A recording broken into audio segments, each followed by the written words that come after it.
ولسټي یوټیوب چینل درنو لیدونکو قدرمنو اوریدونکو السلام علیکم ورحمت الله وبرکاته. قدرمن دوستانو دا یو ځل بیا زه ډاکټر انجینر سید فاضل رحمان صاحب پاچا د صباؤن حپرونه چې مرکيزه حپرونه ده استاس په درانه خدمت کې حاضر شوم. قدرمن دوستانو دا ځل مدته په دې حپرونه کې د محترم ډاکټر صاحب اشرف غنی چې په خوانه ولسمشر او دغه وینا اورو چې تاسو ته په سرحد سره وضاحت وشي او تاسو به په غور سره واورئ. نو دوستانو دغه مرکه مه هېروئ او موږ سره د دې مرکې تر پایه ملتیاګانې وکړئ. د صباؤن حپرونه د دوستانو تاسو ته موده کړې وه، آهسته آهسته به دغه حپرونه موږ د نورو مرکو سره ستاسو په درانه خدمت کې حاضرېږو او تاسو ته به یې راوړو.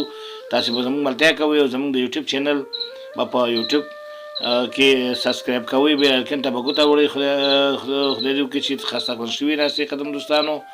او په فیسبوک کې به هم لایک او شیر ورکوئ، ځکه چې ستاسې لایک او شیر موږ ته هڅې لفظیي راکوي دوستانو. او زړه ته نږدې ملګرو راځئ چې د ولسمشر دغې وینا ته د ولسمشر وینا نه مخکې تاسو راغواړو یو څو لنډي شعرونو ته دوستانو ملتیا مو وکړئ. راځئ چې دغه شعر په شریکه واورو.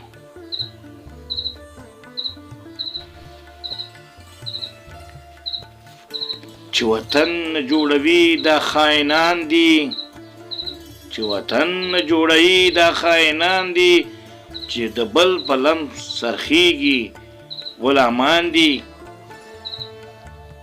په نشه د اقتدار خودغرضۍ کې، په نشه د اقتدار خودغرضۍ کې بوډا وژني ماشوم وژني قاتلان دي.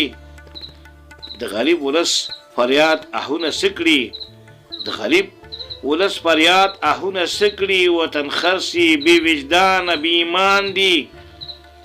د شهید یتیم د کونډو پروا نه کړي، په لالچ کې د ډالرو لیونیان دي.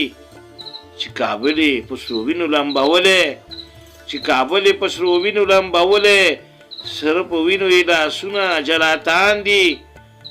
او لا یې اوس هم پرې ټټر یخ شوی نه دی، لا هم تیږې د سرو وینو لیونیان دي. خدایه ته دې مظلوم ملت ارض واخلې، خدایه ته د دې مظلوم ملت ارض واخلې. خپل بچي خپلو کې وژني ظالمان دي. احترام نه کړي ملت د ارزوګانو، دا په سر حرس اغستې فتوحاهان دي. خدای موږ ته نجات ستا د کرم غواړو، خدای موږ ته نجات ستا د کرم غواړو. دا بې زړونو د وحشت درندګان دي. چې ولس یې خوښ کړي داسې مشران راکړي، چې ولس یې خوښ کړي داسې مشران راکړي. د سیار خو بس همدغه یو ارمان دی. قدرمن دوستانو دا یو ګډوډ شعر چې ستاسو په درانه خدمت کې وړاندې کړم او خدای دې وکړي چې ستاسو د خوشحالۍ سبب شي. راځئ چې د ولسمشر پخواني ولسمشر کړې مرکه تر پایه واورو. نو راځئ قدرمن دوستانو دا تاسو دا مرکه. بسم الله الرحمن الرحیم.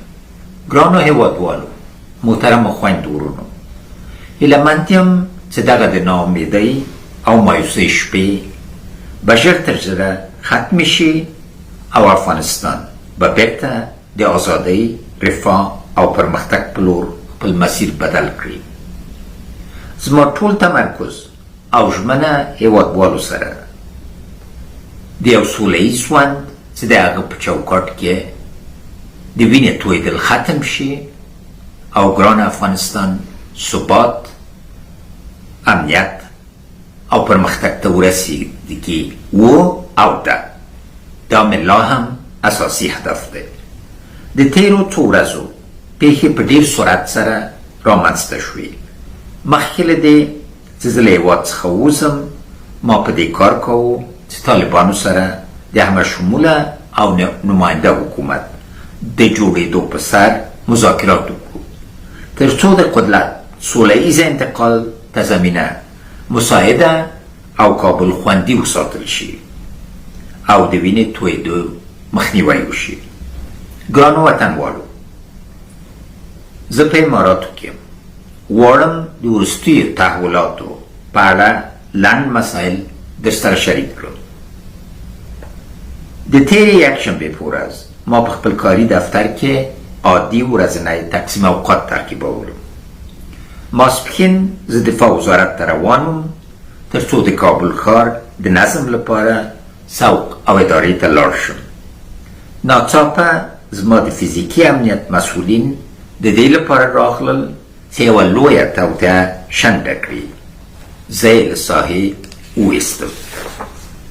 سره له دې چې طالبانو کابل ته د نه داخلېدو ژمنه کړې وه، خو دوی د ارګ د دروازو شاوخوا ځای پر ځای شوي ول او زموږ امنیتي مسؤلینو د امنیت ټینګښت توان له لاسه ورکړی.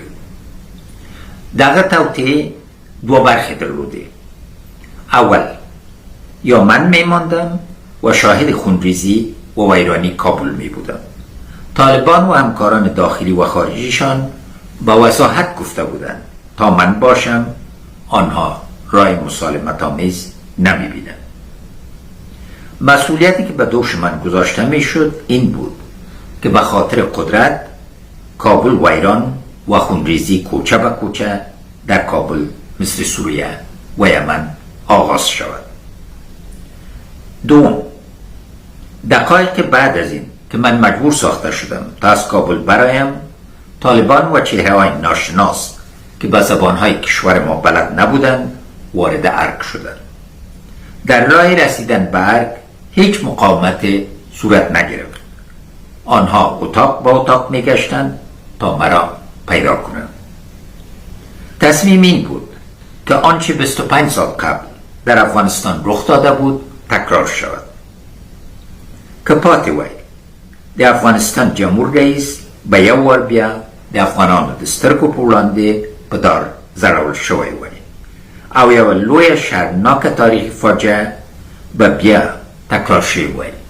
تاسو ته معلوم ده زه د عزتمند مرګ نه ډارېږم او نه ویډار سویم، اما د افغانستان بېعزتي د ما د منلو وړ نه وه او نه ده.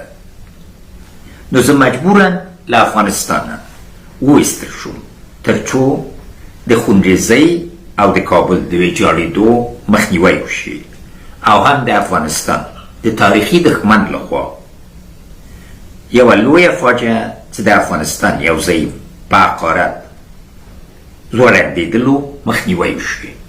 آیا د دوی مقاماتو بار بار نه ویلي چې د افغانستان د ولسمشر سر غواړي؟ دا خبرې ډېر جزئیات لري او تفصیل به ډېر ژر تاسې ټولو سره شریک کړم. هغو خلکو ته چې قضاوت یې کړی چې ګڼې ما افغانستان خرڅ کړی او تښتېدلی یم، دوی ته مې پیام دا دی تر هغو مو چې د فاجعې د عمق په هکله مستند معلومات نه وي اورېدلي قضاوت مو پرېږدئ.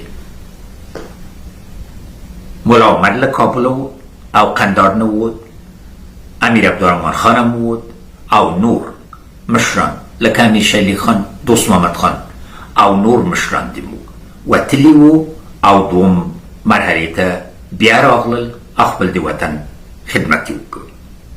هر کسی که برایتان گفت رئیس جمهورتان شما را فروخت و برای منفعت مالی و حفظ جان خویش فرار کرد باور نکنید. من به گونه‌ای از افغانستان خارج ساخته شدم که حتی فرصت نیافتم تا چپلی‌هایم را از پاهایم بیرون کرده و بوت‌هایم را بپوشم. بزرگترین سرمایه زندگیم که کتاب‌ها و صدها کتابچه یادداشت و لپتاپ شخصیم بود که تمام دار و ندار معنوی زندگیم را تشکیل میداد نتوانستم با خود بگیرم. تمام اینها که جز اسرار دولتی و محرم هستند متاسفانه به دست دیگران افتادند. من هیچ گونه بحث را برای ترک کردن افغانستان با قدرت‌های بین‌المللی مقیم افغانستان نداشتم و این حادثه دفعتاً و تحت فشار همکاران امنیتی ما بود. من با یک پیراهن و تنبان، یک واسکت و یک جوره چپلی مجبور به ترک وطن شدم. جزئیات را بعدا انشالله همراهتان شریک میکنم. په دې ورځو کې زما د شخصیت وژنې او د اعتبار د له منځه وړلو لپاره ډېرې هڅې وشوې او حتی داسې بې بنیاده او کاذب تورونه ولګول شول چې پیسې انتقال شوي دي. دغه تورونه په مکمله توګه بې اساسه دروغ او له واقعیت څخه لرې دي او په کلکه یې ردوم. موږ کوربه هېواد ته تش لاسونه راخلو. د دوی له ګمرکاتو نه پوښتنه وکړئ. د تېرو څو ورځو پیښو وښوده چې افغانان سوله غواړي، د کابل ساتنه او په دغه ښار کې د پراخې ګډوډۍ څخه مخنیوی وشو چې دا د الله تعالی لوی احسان دی.